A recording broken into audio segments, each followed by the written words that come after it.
The prosecution seeks to plead before you in paragraph 8 of the reply that in fact the report itself is reliable. In seeking to make that submission, they rely on the fact that the HHO, the Helsinki Committee, describes itself as having a reputation of protection and promotion of human rights and recording human rights abuses in Croatia. In my submission, that does not, however, answer the question for this trial chamber, which is whether or not this individual report is sufficiently reliable for the purposes of criminal proceedings, given the way in which it can be seen it has been prepared and the methodology employed. The point of this report is clearly to highlight human rights abuses. The aim of the report was not, I would submit, to create an objective and factual account of what actually occurred. Neither can it be relied upon for that purpose.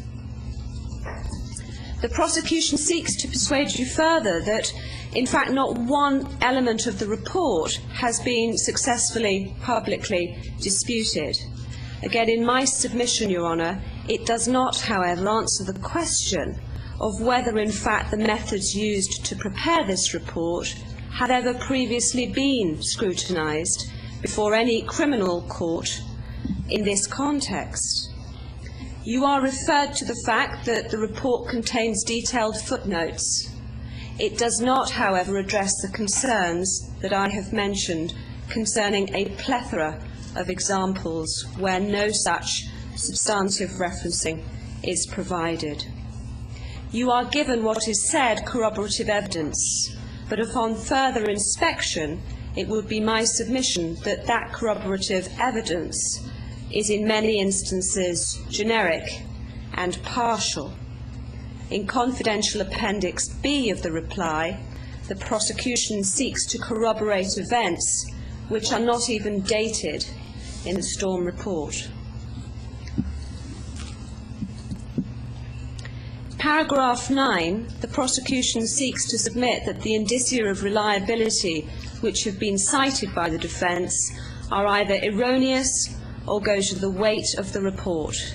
And to address just 2 points in that respect, at point B of the prosecution's reply, if Your Honour inspects that paragraph carefully, you will see that in fact those aspects concerning the opportunity to cross-examine an editor and it being insufficient cannot replace the test of whether or not the document is reliable.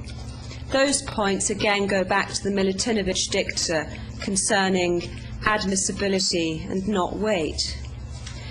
Your Honour, reference has also been made to the fact that no examples were given by the defence in support of the contention that it's often not clear whether a passage of the report is intended to refer to what an individual saw or what an individual was told.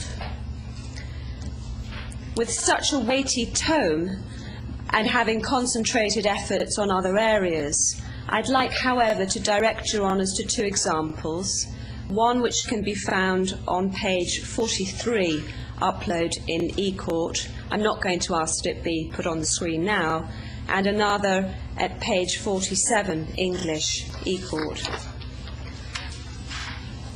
Your Honour, in respect of the film, if I can address that briefly, it's my submission that the prosecution observations within the reply do not address or remedy the essential problem which has been brought to Your Honour's attentions, namely that the film lasts for 54 minutes and includes comments from 34 named individuals, some of which remain unnamed. It is claimed that the whole answers of the individuals are included in the film. It's my submission that without the entirety of the footage that made the film, that claim cannot be substantiated.